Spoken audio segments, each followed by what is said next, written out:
Sonder, Sonder, Sonder.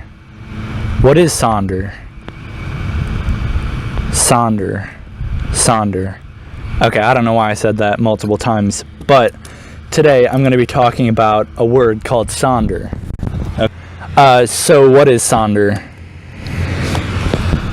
So I found this unique dictionary. It's called the Dictionary of Obscure Sorrows. The Dictionary of Obscure Sorrows defines Sonder as the realization that each random passerby is living a life as vivid and complex as your own, populated with their own ambitions, friends, routines, worries, and inherited craziness. An epic story that continues invisibly around you, like an anthill sprawling deep underground, with elaborate passageways to thousands of other lives that you'll never know existed, in which you might appear only once. As an extra sipping coffee in the background, as a blur of traffic passing on the highway, as a lighted window at dusk. So this is an interesting word. People, we don't really think about this that much. Like me personally, if, say, I'm in public or something, I don't really think, I think of myself as just living my own life and just trying to work on my own issues and stuff like that. And I don't think about how other people around me are doing the same thing. They're trying to live their life too. So Sonder is an incredibly important word in my opinion, because it just gives another perspective. I mean, we usually only think of our own perspective. If you're giving an opinion and someone else gives an opposing opinion, we're so quick to just shut down another person's opinion without actually listening to them, without valuing them, without valuing their opinion. And I think that's not the best thing that you can do. The best thing you can do is to be empathetic and to actually listen to other people and just value their opinion. So, but Sonder also makes me think of how, sometimes I'm in public or something and I see a person, it's just a random person that I'm walking past. The random passerby, as the Sonder definition goes. And there's just something about them that I wish I would go up to them and talk to them. But I don't. And then they're gone. Never to be seen again. And it makes me kind of sad, because there are probably hundreds of people that I wish I would go talk to.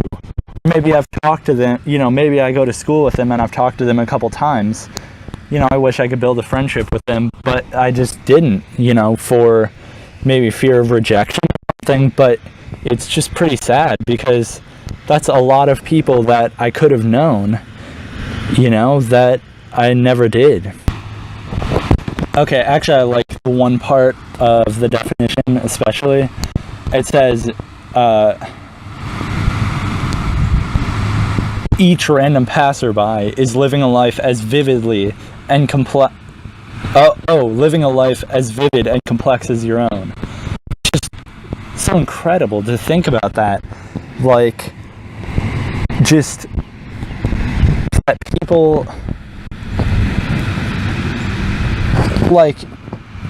everybody on earth is living a life as complex as you. Certain people think that they're God or something like that. And in reality, they're just one person out of 7 billion people on Earth. And that's not even to go into the possibility of, other species on other planets and stuff that, there's a very high chance that there are so-called aliens who are on other planets.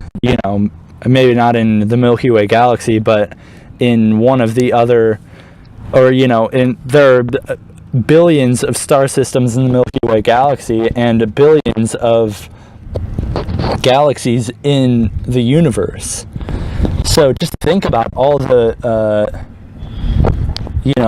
people, so to speak, who could be out there. And it's just really crazy. I mean, that's one of the best things about science, you know, astronomy and astrophysics that was, but maybe a spaceship will end up finding other beings, you know, an epic story that continues invisibly around you.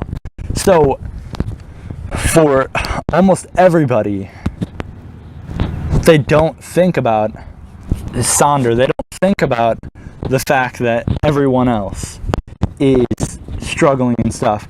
And oftentimes we look at other people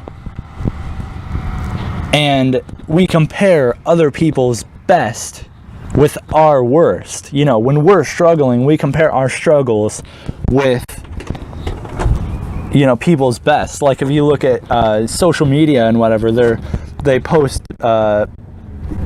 you know, they post pictures that are heavily photoshopped. Music is heavily auto-tuned most of the time, you know, especially with, you know, pop singers and everything. It's just pretty crazy how people are on the one hand, or I don't know if this paradox would be called, but it's definitely a paradox. It's where, on the one hand, you're incredibly negative about yourself, and on the other hand, you're constantly focusing on yourself, which I think that might be partly because just the human condition, just from an evolutionary perspective, humans have had to be negative because in the past, if you just assumed that there was, you know, if you thought maybe there was a predator around and you just said, oh no, there is nothing, then the small chance of there actually being a predator, the predator gets you, kills you. Or if you just assume the negative and assume there's a predator and go to check just to make sure or whatever, or run away or hide, and there isn't a predator, then you don't die. So the false negative is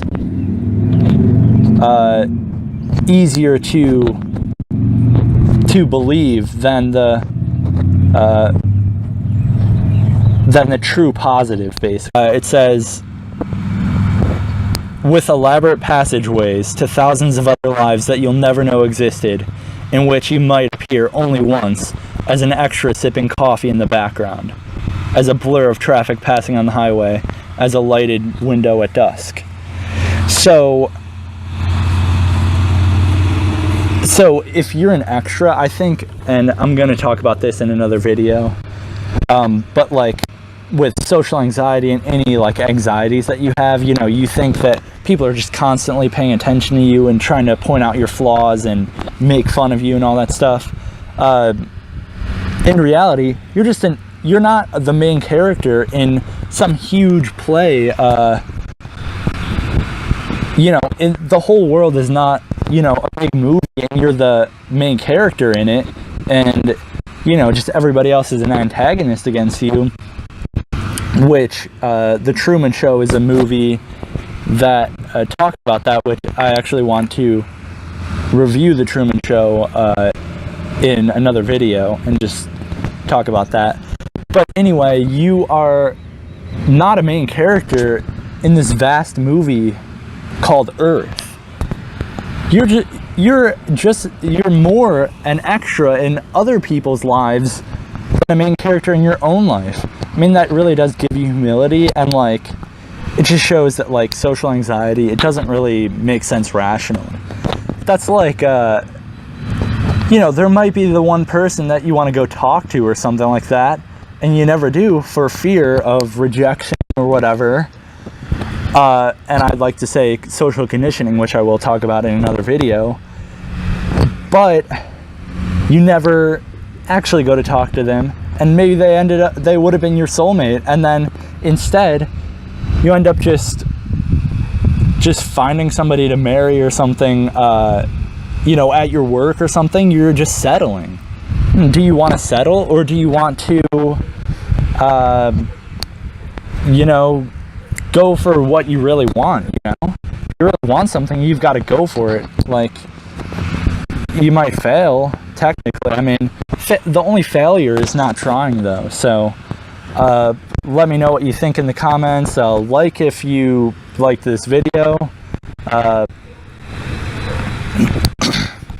Subscribe if you like the videos, and I'll talk to you later. I'll make at least one video a day for at least for the rest of 2017. Thanks for watching, and talk to you later.